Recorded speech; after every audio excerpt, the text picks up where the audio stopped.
This is CBC Here and Now. The federal government's new carbon tax pricing comes into effect on July 1st, and that will impact how much we spend on home heating oil. I'm Jeremy Eaton, and I'll have all the details coming up.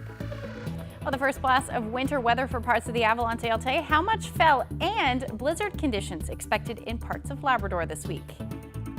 Good evening and welcome to Here and Now. We'll get to our top story in just a moment, but we begin on the Avalon, where that first blast of winter is also bringing blackouts.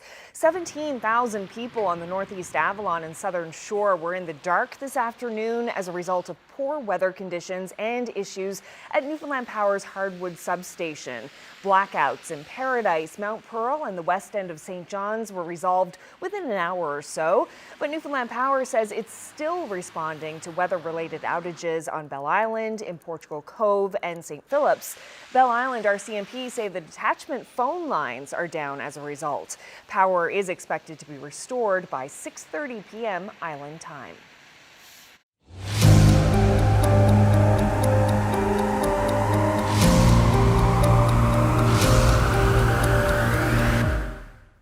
Well, turning now to a special behind-the-scenes look at the busy, unpredictable business of being a first responder. Paramedics in Whitburn say they're under more pressure since the ER at the Dr. William H. Newhook Health Centre closed nearly 5 months ago. Here and Now's Heather Gillis spent the day with Smith's Ambulance for a first-hand look at what it's like being a first responder.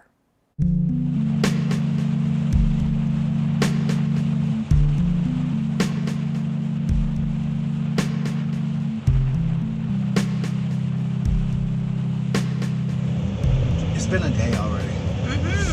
There have been a lot of days for paramedics with Smith's Ambulance Services lately. Challenging days because the Whitburn Emergency Room is closed. Closed since June 27th. That was nearly 5 months ago. It's because there aren't enough doctors. Just 2 more are needed to reopen 24/7. Smith's ambulances haven't been parking here much lately. It is frustrating, depressing. Wade Smith owns the private ambulance service in the area.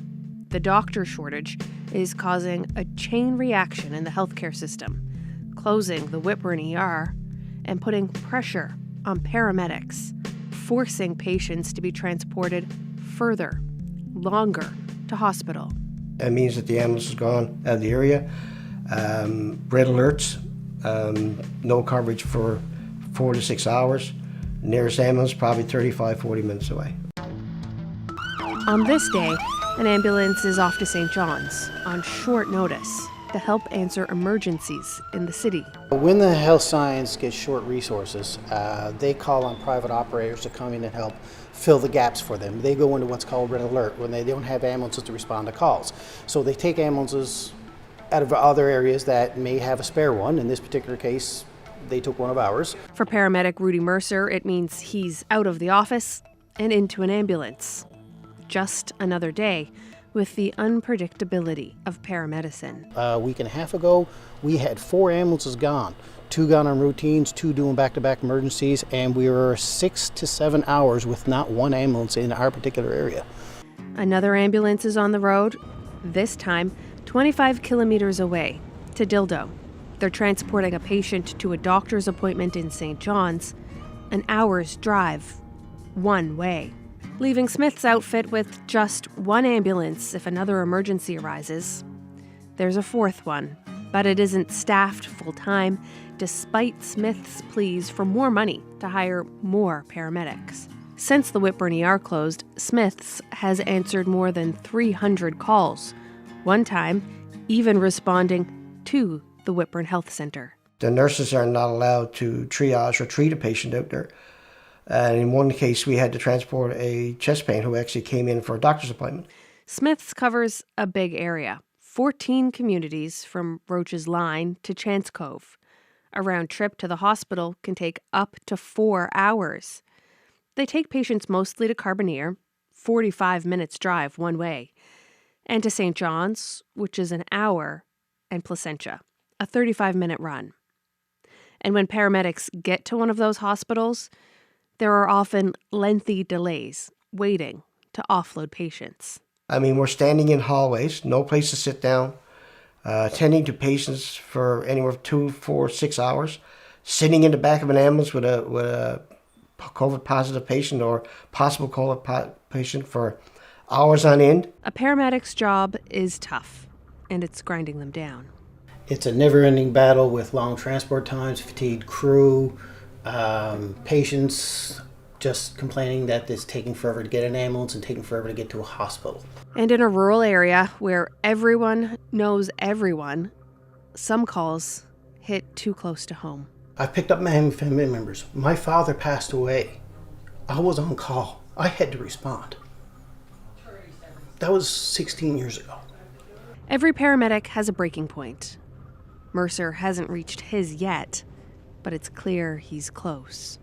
I gotta be honest with you, after 30 years of doing this job, I actually said to my wife there for the first time in my life within the last 2 months, I'm ready to go. I'm like, can you give me a job somewhere else? Is there somewhere else I can go? I'm actually getting frustrated. How does that make you feel? Not good, not good. This is a long job. It is actually very hard. Not knowing if in a month's time, 6 months' time, if you're gonna have a job, because you can't handle it no more. Veterans like Mercer are hard to replace. It takes 6 months or longer to hire someone new these days, says Smith. For us to recruit staff is almost nearly impossible. We've had people that's leaving the industry because of the pandemic and because of the way the system's been operated by government over the last 7 years. He says working short puts extra pressure on new, young staff, people like Erica Clark, who's been on the job for a week. This is my first solo call without a third on with us. That call was canceled yesterday, but dispatch didn't tell them. Now she's back at base, waiting for the next one.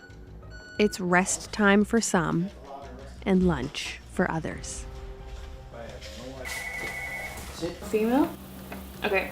Time to suit up and see what the next call will bring. Being on the road is costing more and more. Gas, insurance, supplies, repairs, all cost a lot more these days. And paramedics say it doesn't help that a $50,000 government recruitment bonus was only meant for people living away, not ones already here, like Mercer. It was like a kick. It was an insult to every paramedic who works on the island. I don't care if you're hospital-based or private. That was a kick. It hurt. 5 months the Whitburn ER has been closed. Smith's fears are growing. Even though Eastern Health promises it's not going to close the ER permanently.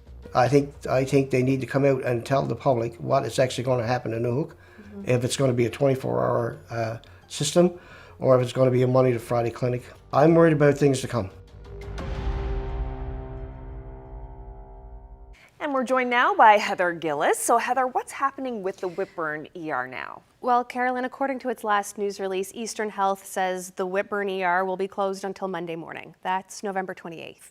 Eastern Health says they're trying to recruit doctors to work in the emergency room. They say they've interviewed some and even extended offers, but they still haven't been able to fill those jobs yet. Meanwhile, Smith blames Eastern Health for causing the staffing issues. That are no longer there went to collaborative clinics. They were offered position in collaborative clinics by Eastern Health. So technically, Eastern Health was the one who caused the staffing problems there in the first place. Now, come Christmas week, if those jobs remain unfilled, the Whitburn ER will have been closed for a total of 6 months, and the situation shows few signs of improving. Carolyn? Okay, we will continue to follow that story. Thank you so much, Heather. Thank you.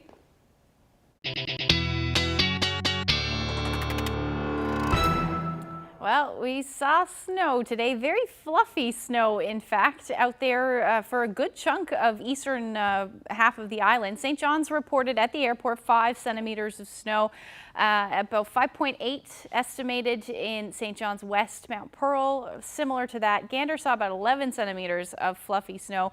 And then Clarenville picked up 16. St. Albans picked up the most. It looks like 24.5 centimeters of snow fell through the day today. Now, the reason for that is a small area of low pressure that moved through, and it's also prompting some wind warnings along the southern Avalon as well as the eastern Avalon. And we're going to see these winds already picked up, 48 kilometer per hour sustained winds in St. John's at the moment. As you can see, that area of low pressure just offshore. Factor in those wind gusts about 61. Now, it's not going to last long. Just take a look at the wind forecast over the next 24 to 36 hours. Winds around 7 o'clock will be still gusting around 60, but then they'll ease as we get into tomorrow morning. We are going to talk about some blizzard warnings, though, for parts of Labrador. I'll get into those details coming up.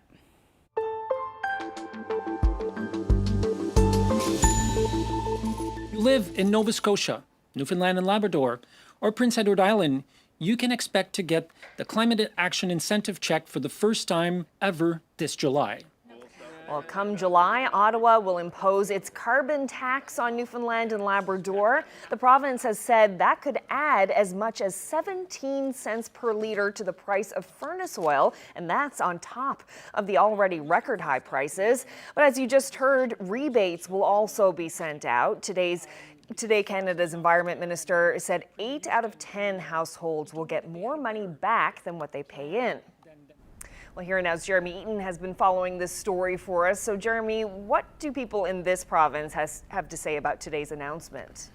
Well, all three provincial political parties agree that the carbon tax isn't the direction we need to take, given the current high cost of home heating oil as it is. So as you just said, starting in July, the 48,000 homes who rely on oil will be spending more money. Now, the province expects it'll be anywhere between 13 to 17 cents a litre. Now, the province's environment minister says he's not opposed to a carbon tax, just opposed to how this one is being implemented. Now, it's being brought in to encourage people to make greener choices, like getting off furnace oil. But in this province, there's already a rebate program in place. And last year, about 1,200 homes made the switch, but that still leaves tens of thousands relying on fossil fuels for heating. Now, the province has been pleading for a tax exemption, but they came up short. The biggest thing for me and the people that I represent as an MHA is the fact that those individuals are going to have to pay an increased cost per litre of fuel for their oil tanks, which is already increased because of world pressures.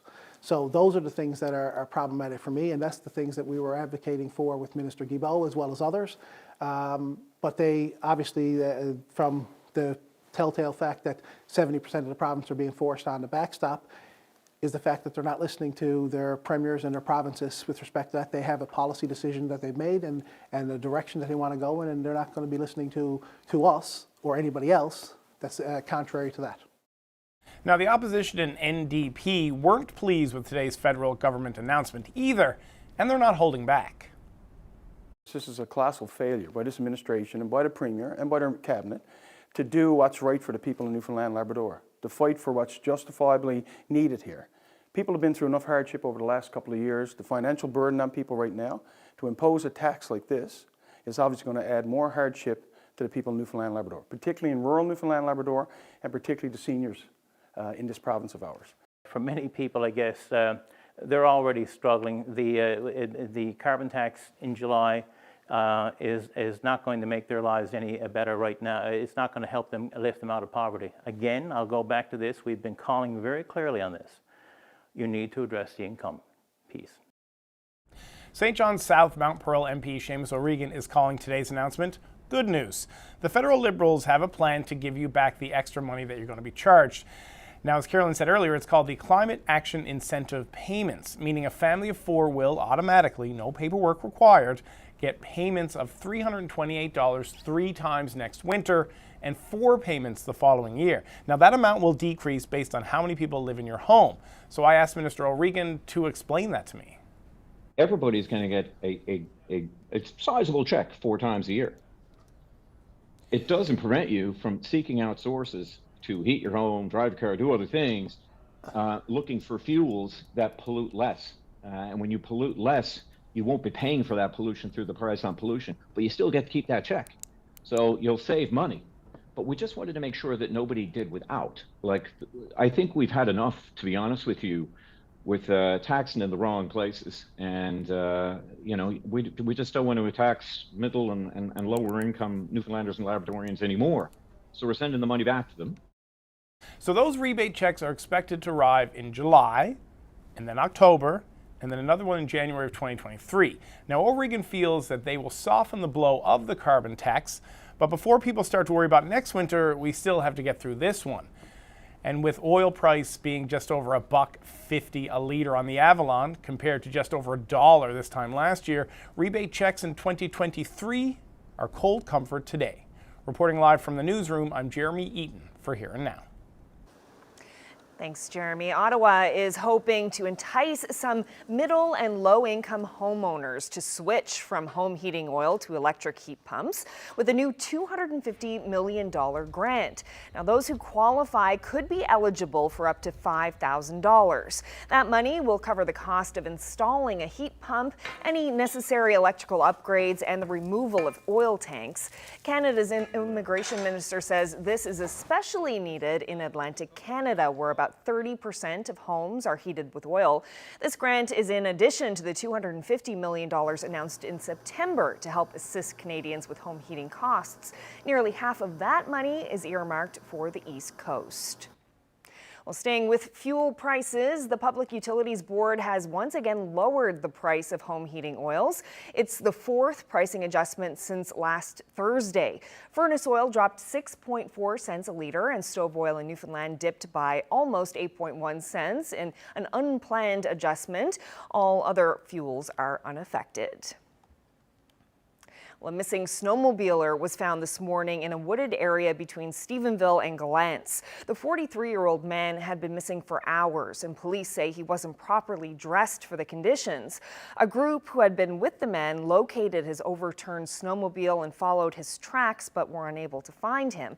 Crews searched by group and air before locating the man and airlifting him to hospital in Corner Brook. His current condition is not known. Well, a Labour rally was held in St. John's today as part of the Newfoundland and Labrador Federation of Labour's annual convention. A crowd of delegates marched through downtown St. John's today, leaving the Delta Hotel, where the convention is being held, and walking to Harborside Park. About 300 delegates are attending the convention. The Federation of Labour represents 25 unions and more than 70,000 members in the province. Organizers say there are a number of issues facing workers as the pandemic ends, from inflation and rising costs outpacing salaries to violence in the workplace. They wanted to send a message that they're stronger together. Just look at the last 30 months. Who got us through this pandemic? We did. Public services got us through this pandemic, whether you work in any of those sectors. And I want to thank every public service employee, because we are not going to sit back, allow this government, a previous government, or a future government to erode public services in this province. What are we stronger together for? We're stronger together to make safer workplaces for everybody in Newfoundland and Labrador. We're stronger together to combat the violence that we're facing in healthcare on a daily basis.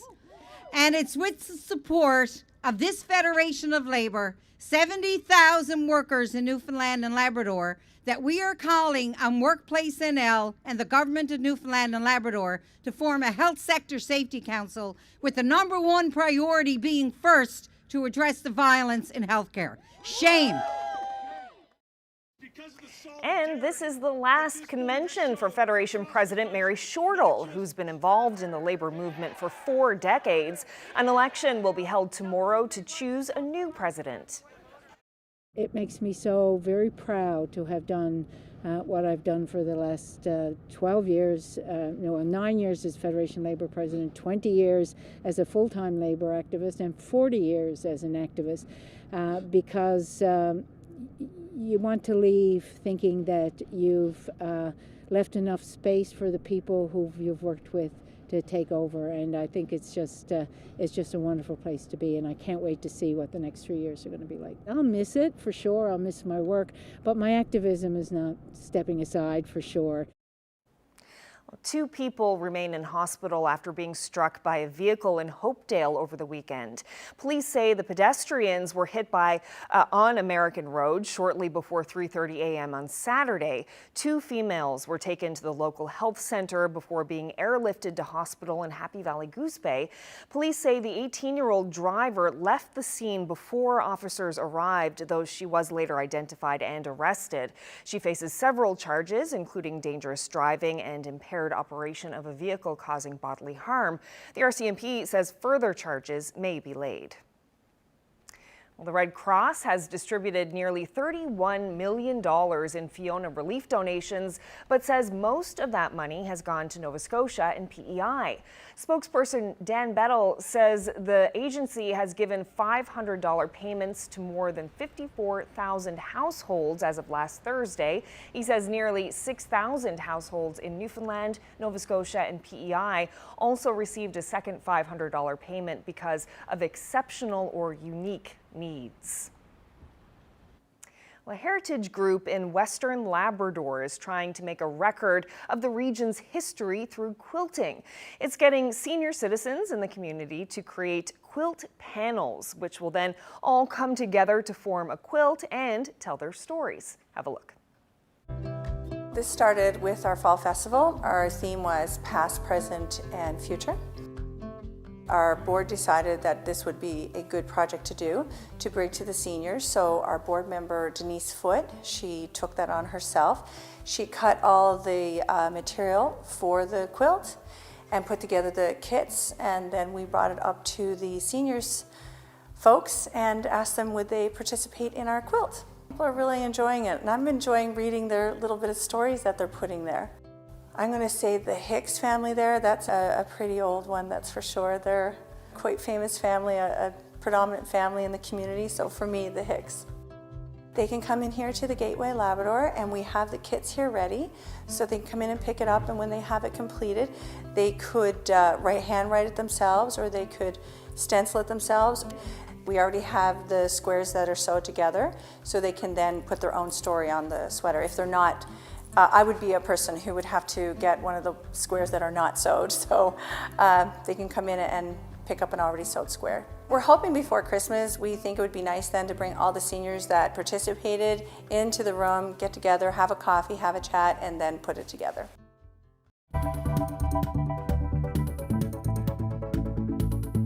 It's going to get pretty windy on Thursday for parts of Labrador. Same thing for parts of the island. I'll have your full forecast coming up.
What a wintry day out there today.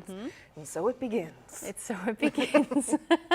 Yeah, it was kind of nice. It was a nice fluffy snow today. I didn't mind it.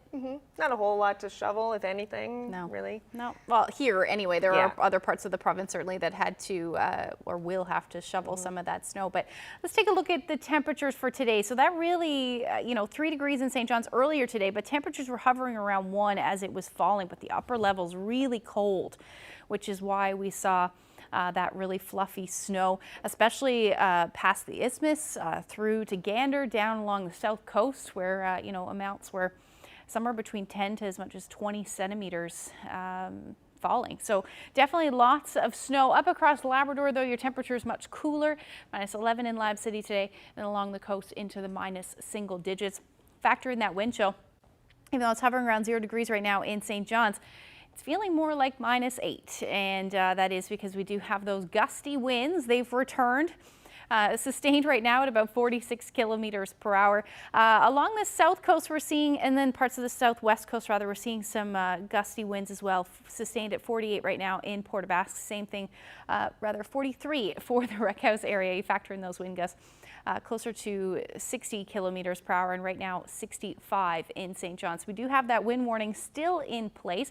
The winds will ease though over the next couple of hours, but the reason for all that snow is this compact low, a small low that moved through. It was developing as it was moving through, so models didn't do a very good job on predicting just how much snow would fall, but some of those heavier bands moved through. A secondary band with some rain in it as well over the last hour or so.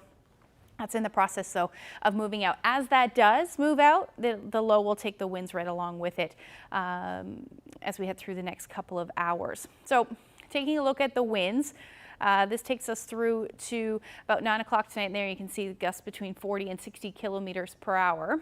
And then by the time we get into Wednesday, not a whole lot to talk about as far as winds go, but up across Labrador, this is when things are going to start to get a bit busier and windier through the day on Wednesday as another system moves in actually from the coast. And it's going to bring some fairly windy conditions. We're talking about by Thursday morning, some areas could be seeing those winds gusting over 100 kilometers per hour, especially in those exposed areas. That will continue through a good chunk of the day on Thursday, at least gusting around 60 to 80 kilometers per hour by the time we get to the evening hours, and then the winds pick up for the island as well. So another gusty day expected. Some exposed areas again could be seeing those winds gusting over 100 kilometers per hour, and that will continue at least for the first half of Friday, and then the winds will ease. So Environment Canada does have a blizzard warning in effect for northern portions of the coast of Labrador. And as far as snowfall amounts go, it's fairly significant, and along with those really strong winds, that's why we're going to see those blizzard conditions. So expect pretty much zero visibility. So as far as snowfall amounts go, it looks like a bullseye between 60, maybe even 70 centimeters is not out of the question, but widespread area between 30 to 40 centimeters falling by Wednesday through Thursday, and then finishing by the time we get into Friday. So tonight, once that area of low pressure moves off, we'll see onshore flurries continue again for the west coast by the time we get through the overnight, and then continue into the first half of tomorrow morning. Now, temperatures tonight are going to be chilly, so if you don't plan on clearing the snow, it'll likely freeze, -2 tonight in St. John, so it is a good idea to probably move it. And then for Labrador, -19 in Lab City, some really cool air moving in, so expect those wind chills to stay fairly chilly as well.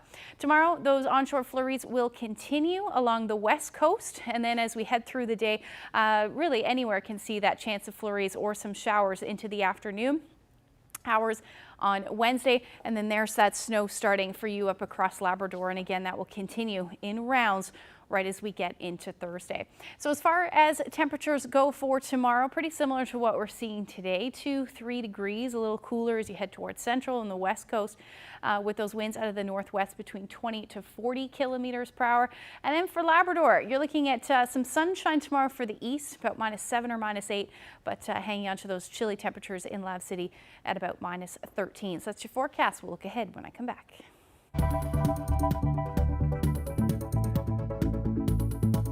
There is growing concern about musicians' safety on the streets of St. John's. I was in shock, I was angry, I felt violated, I was sad. It's just not a safe feeling anymore. Some musicians will tell us their stories about being mugged, being intimidated, and just frightened to walk on the streets after gigs. That story's coming up.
We're here at the Black Sheep on George, a popular music venue in downtown St. John's, but it's what's happening outside of these walls that has some musicians in town concerned.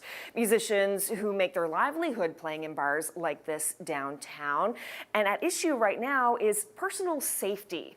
And joining me now to talk more about that and their own experiences is musicians Greg Walsh, Rowan Sherlock, and Craig Follett. Thank you so much for being here. Welcome. Thank you. So Greg, let's start with you. You had an experience recently downtown, a dangerous experience, an alarming experience. Can you talk about what happened? All of the above, Carolyn. Yeah. Just recently, it wasn't even after a paid employment gig. I was actually volunteering my time. It was the Fiona benefit It was, concert. yeah, with the rest of my band, the Massless Men, and many other great musicians. It was a fabulous night, a really positive night. literally trying to get home after the performance. It was around 12 o'clock. I found myself on Water Street, actually walking west, as I've done hundreds of times, because the cabs come down Prescott and come this way if you're looking for one. But I simply could not find a ride home. I made the personal decision to not call some friends of mine for a ride. I figured eventually I would. And I was approached very kind of casually at first by two younger individuals. I did not feel threatened. I remember every bit of the incident. But I was distracted right from the moment they made contact with me. A lot of questions which kind of stood out. And I backed myself into a shop corner just to make sure they were in front of me. And the individual on my left kicked my instrument case, and he said, "What's in there?" And he kicked it a little bit too hard. And that's when I kind of knew I should keep an eye on what's about to happen. And just in an instant, I had a knapsack on this shoulder. The other individual immediately grabbed that, pulled on it. That distracted me. I laid my case, with my instruments and everything in it, right between my legs and kind of locked my ankles. But by that time, I was off balance. I was kind of falling this way a little bit, and the individual on my left grabbed my instrument case and was gone up an alleyway. I did chase him. He was a lot younger than me, so I didn't catch him. I was in shock. I was angry. I felt violated. I was sad. You were mugged. Yes. Why were you sad? My livelihood, in a way. Family heirlooms, thousands and thousands of dollars worth of gear, which I played thousands of gigs with. My blood, sweat, and tears are in those instruments, same as these guys. And it was gone, just like that. Rowan, you're involved in this story as well. My new best friend. Yeah, so it was the Wednesday after that incident that happened to Greg. I received a message from a mutual friend of mine on Facebook with a blurry photo of two fiddles in a case. I was automatically intrigued because I buy and sell old fiddles and I fix them up. And I was interested, and I messaged and I said, "What's the story with these fiddles?" She said, "Oh, I know somebody who has these two fiddles and is looking to sell them." I said, "Awesome, cool." So I got in contact with the guy who had them. Gave me his address. I said, "I'll come down and have a look at the two fiddles." So I picked up a friend of mine. We went in. We had a look at the two violins. Pretty much instantly when we got to the address, not to judge a book by its cover, but you could tell that it wasn't a particularly nice area that we were in. And when he invited us into the house to have a look, then it was I was pretty aware that this wasn't really a legit sale. To say. So I did purchase the two fiddles from this gentleman, and immediately afterwards myself and my friend went to the RNC headquarters with the two fiddles. It's the first thing we did. And I went into the RNC and I showed them the two fiddles, and I said, "Look, I don't know if there's anything you can do about this or if I'm being silly here, but these two fiddles are clearly stolen and they look like a gigging musician's instruments. And I'd hate to think that I'm owning two instruments that have been stolen, as I've had instruments stolen myself from downtown a number of years ago." So I asked them to check the database, see if there's anything reported stolen, which they did, and they said no, nothing's been reported. At this point, though, you had been to the police, right? There had been a report. I had made a report online. Online, yeah, a couple of days. But there's a delay in responding. That's what there seems to be. There's a delay between a report being filed online and with it actually being registered or logged on the database. So unfortunately, he did look it up, and he said, "No, there's nothing been reported." So I said, "Very good. Well, that's what I can do there." And we also went to the RCMP headquarters up in White Hills, and had a lovely meeting with the duty sergeant there. I started messaging a lot of local musicians around town that I know and guys that I play with, and I got a message from a gentleman who plays in a band downtown, and he said, "I think those might be Greg Walsh's fiddles." And then a couple of minutes later, I started getting a phone call from Mr. Walsh and said, "Rowan, I believe you have my fiddles." And I said, "I think I might do. Why do I have your fiddles?" And he explained the story to me, and within the next half hour, I had them dropped back out to Greg and gave him back his fiddles. So it was a joyous day for both of us. The fiddles were returned. a lot of relief from both of us. I was relieved to know that they had been returned to their rightful owner. Greg was obviously relieved as well. We're not pointing any fingers, and the point of this isn't to point blame at anybody. We're sure there's understaffing and under-resourcing issues at play here. The main reason that we really decided to speak to people about this is personal safety in relation to workers and musicians on George Street. It is becoming a more and more occurring issue on George Street, with other musicians getting into altercations, having money stolen, having other instruments stolen, and the general level of uncomfortableness on George Street, especially over the past kind of 6 months to a year. It's really, really ramping up, and it's just not a safe feeling anymore walking to or from your gigs that we're doing. And, some of us make most of our livelihood from these things, and it's like going to any of your work spaces. You should feel safe, regardless of whether it's a public space or not. You should still feel safe, and that's really what we're trying to emphasize here. So you just heard the details about one incident, but the concern about safety goes well beyond that one crime. Tomorrow, the third musician that you saw sitting there, Craig Follett, will share some of his experiences, and we'll talk about possible solutions to help make musicians and the public feel safer.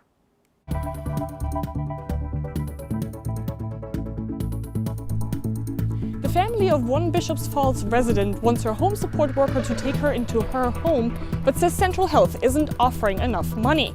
Coming up tomorrow, the newest part of the CBC series Concerning Care.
prospecting for generations. One family's discovery that's ignited a modern-day gold rush in central Newfoundland. Sunday at 11:30 and Monday at 7.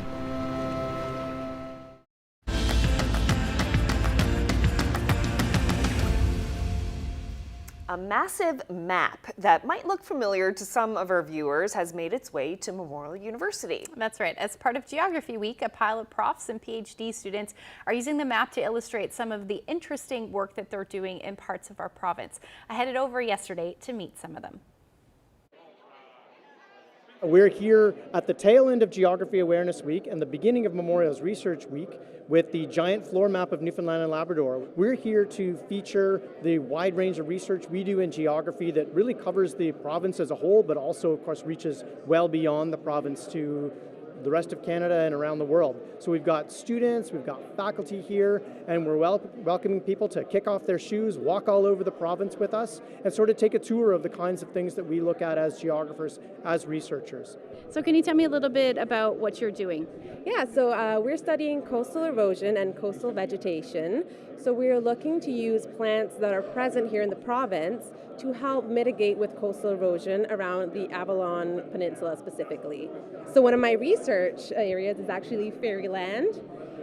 There is an important archaeological site there, and so even the local community, they're very interested in finding solutions that are less expensive than maybe hard engineering structures, and that can also enhance the vegetation and the coastal ecosystems of that area. We're looking to use plants that are already present around the Avalon, such as the blue flag iris and the Scots lovage, so these kind of plants that are already known also to communities and that are present so that we know that they can survive the harsh winters in Newfoundland. We'll see which ones grow best, and then we can go and tell communities where to plant them and which ones work best together. So one of the things we're really interested in is forest fires and how they're influencing the boreal forest here on the island. And so this summer, forest fires obviously a huge story through Central. So what impact did that have? Well, there were definitely impacts. It is a natural hazard, so it affected people's ability to travel, it affected some people's property and cabins, but it also had a really important role of renewal in the forest. So the black spruce forests of Newfoundland and Labrador and across Canada really need fire to regenerate, to break down the competition on the forest floor and let those trees release seeds so we get a next generation of forest coming up. So fire is a natural part of the ecosystems in Newfoundland, and we need to kind of get a good idea of how climate change is going to impact our fires in the future. And so you're holding a little petri dish. I am holding a little petri dish. Can you tell us a little bit about that? Sure. So this is a project that a graduate student, Leah Walker, and I collaborated with Terra Nova National Park, and we dug up these little pieces of charcoal out of the soil. We can look at them under a microscope and identify them to tree species. We know this one is a balsam fir, for example, and then we can send them off for carbon dating and track how often fires occurred in the past. And we've been able to track fires back for thousands of years. Our oldest piece of charcoal was a balsam fir that was 7,600 years old. So we were very excited about that major nerdy carbon dating moment. But by understanding how fires and climate interacted in the past, we might be able to understand better what will happen on the island in the future. So my project is concerning housing and climate change. So specifically in Nunatsiavut in Nain. I just got back from some field work actually. So working with community there and the Nunatsiavut government to identify what community housing priorities are, what they're experiencing in regards to climate change, and really centering their expertise in this project. And what did you see while you were up there? Yeah, so while I was up there, I was doing some home visits with residents in Nain. So talking to them and seeing what their priorities are in regards to how climate change and some other factors have impacted their homes. So things like shifting foundations, which creates lots of gaps between doorways and walls and really slants some of the homes. Things like leaking, mold, all that kind of stuff. And what's the ultimate goal for you? My ultimate goal would be to amplify community perspectives and expertise. I really think, they're the ones experiencing this. They're the ones who have the expertise that we should be looking to in regards to this issue. So that's what I'm trying to do.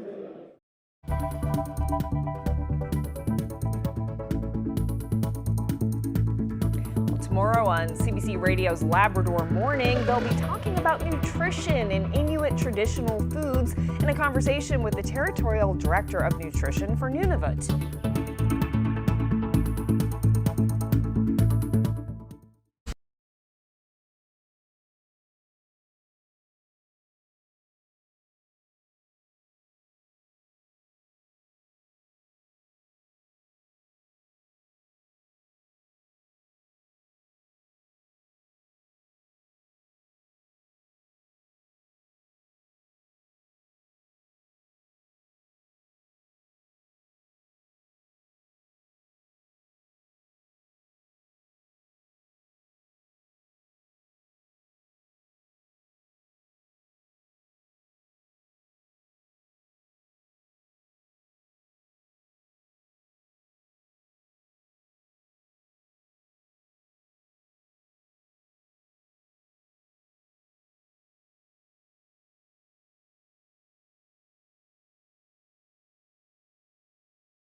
Retail sales in Canada fell in September. The latest numbers from Statistics Canada put sales at a little more than $61 billion, down 0.5% from August.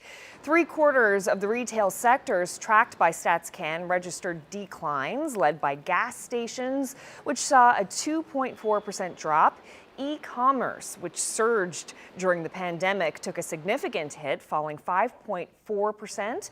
Overall, retail sales experienced a 1% drop in the third quarter. Forecasts are calling for a turnaround, though, with early October figures suggesting a 1.5% increase last month.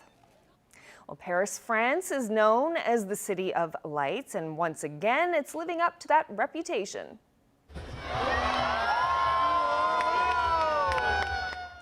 Well, over the weekend, the city flipped the switch on its annual holiday light display along the famous Champs-Élysées. Paris and local Paris and local businesses are anxious to get tourists and shoppers out after the long pandemic disruption. But because of high energy prices and a looming fuel shortage due to the war in Ukraine, some austerity measures have been put in place. High-efficiency lights are being used. The displays will be turned off earlier in the evening, and the event will be a week shorter this year. Officials say they'll use half as much energy as last year.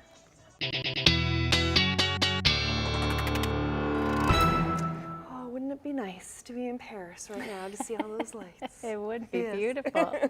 But still happy to be here in St. John's because it was a Absolutely. very pretty day with the snow. Yes, and now it's going to look very winter-like. So if you put up your lights already, today will be really pretty. Yeah.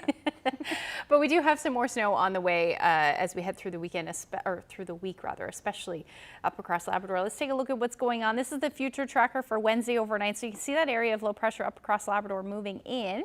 That's what's going to bring those windy conditions through the day on Thursday. And then eventually we will see some snow across the island as well. Now there's another area of low pressure offshore there that gets pretty close to the island, and that's going to probably bring some more snow again to parts of Bonavista North. So we're going to have to pay attention to this area of low pressure. But Thursday will also be a very windy day thanks to those couple areas of low pressure. But temperatures will sit below zero as well, somewhere between 0 and -2. Along the south coast, though, particularly the Burin Peninsula, will likely see those temperatures hovering around the 0-degree mark. Up across Labrador, you're talking temperatures between 1 and -3 across the coast.